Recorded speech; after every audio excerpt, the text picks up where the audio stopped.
నియోజకవర్గం మారినందుక ఎందుకు ఓడిపోయినారు? మీ ఓటమికి గల ప్రధాన కారణం ప్రజారాజ్యం పార్టీ నుంచి అంటే రకరకాల కారణాలు. ప్రజారాజ్యం పార్టీ ఆయన కాపు, నేను కాపు.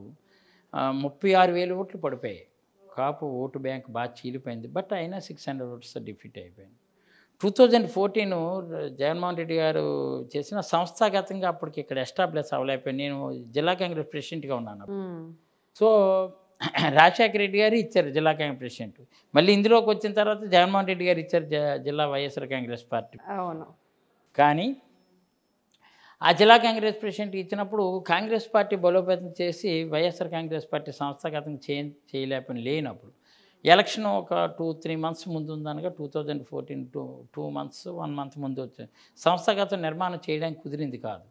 అందువల్ల మొన్న 400 పైచీలు పైగా ఓడిపోయాను 2014లో. మొన్న అయితే 30,000 దగ్గర వచ్చాను అనుకోండి. మొన్నటి వరకు కూడా గత సంవత్సరం వరకు కూడా జిల్లా వైఎస్ఆర్ కాంగ్రెస్ పార్టీ అధ్యక్షులుగా ఉన్నారు.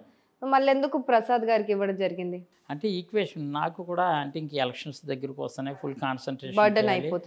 ఫుల్ కాన్సన్ట్రేట్ చేయాలి అని ఇంకో గవరా కమ్యూనిటీకి ఇవ్వాలి. వాట్ ఈజ్ యువర్ ఒపీనియన్ అనేది మీ ఇష్టం సార్, నాకు పర్వాలేదు, గవర్నమెంట్ విప్గా ఉన్నాను, ఎమ్మెల్యేగా ఉన్నాను, యాజ్ విషయారా నేను స్మూత్గా నేనే తప్పుకున్నాను కావాలని. సో ఇప్పుడు మీరే చెప్పారు అంటే ఒక మాట, అంటే కాపు ఓట్లు చీలిపోయాయి అని చెప్పి. ఎందుకు ఈ ఆంధ్రప్రదేశ్లో అంత ఈ కుల రాజకీయం ఎందుకు ఉంటుంది?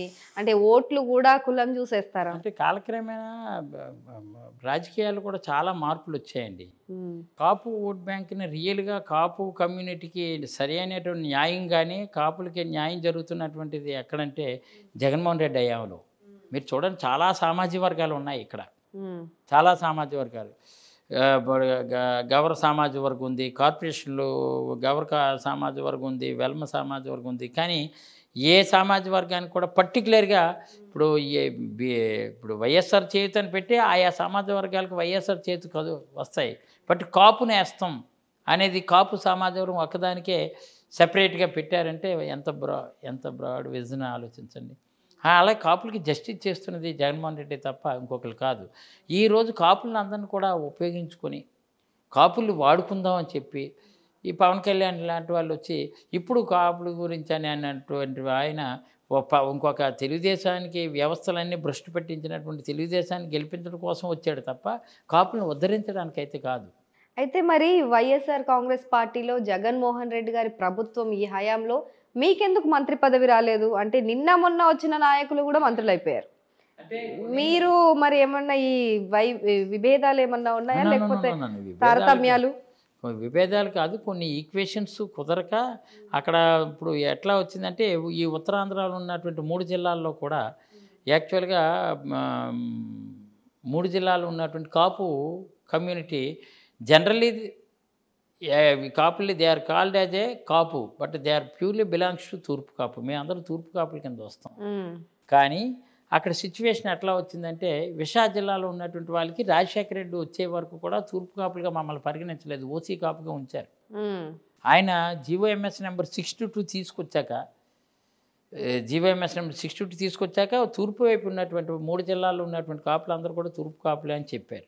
ఎందుకంటే సత్సంబంధాలన్నీ ఇటే ఉంటాయి కాబట్టి. సో తూర్పు కాపుల నుంచి బొత్స సత్యనారాయణ గారికి ఇవ్వడం, అక్కడ అట్ ది సేమ్ టైము ఇక్కడ కాపు సామాజిక వర్గం నుంచి అర్బన్కి కొంచెం లింక్గా ఉన్నటువంటి అనకాపల్లి జీవీఎంసీలో ఉండడం వల్ల ఇంకా అమర్కి ఇచ్చే పరిస్థితి, అక్కడ అవంతిని తప్పించి అమర్కి ఇవ్వడం.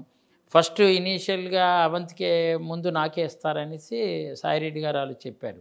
చెప్పినప్పుడు జీవీఎంసీలో ఎన్నికలు వస్తున్నాయి, మరి మనకి అక్కడ భీమిలి అర్బన్కి సంబంధించింది కాబట్టి 4 నియోజకవర్గాలు మనం ఓడిపోయాం విశాఖపట్నంలో. అక్కడకైతే ఎంతో కొంత మైలేజ్ బూస్టప్ వస్తుందని ఫస్ట్ ఫేజ్లో అవంతికి ఇచ్చారు. సెకండ్ ఫేజ్కి వచ్చేసరికి జనరల్గా కొన్ని ఈక్వేషన్స్ మారిపోయేటంటే నాకు పార్టీ అధ్యక్షులుగా ఎంత మంత్రి పదవి అంటే మంత్రి హోదానే మీది ఇప్పటికైనా సరే, మీరు ఆ మంత్రి కంటే ఎక్కువ మిమ్మల్ని ప్రజలు గౌరవిస్తారు ఇక్కడ, అది వేరే విషయం. కానీ ఇచ్చుంటే బాగుండేదని ప్రజలు అనుకుంటున్నారు కదా. పొలిటికల్గా బాగుండేది, మరి కొంచెం ఏదైనా నేత బాగున్నా రాత బాగుండాలి. మా నేత జననేత అయినటువంటి జగన్మోహన్ రెడ్డి నా పట్ల చాలా సానుకూలంగా ఉన్న, రాత కూడా లేదేమో అనిపించింది. ఈసారి డెఫినెట్గా ఛాన్స్ ఇస్తారని ఉంది మరి. Thank you.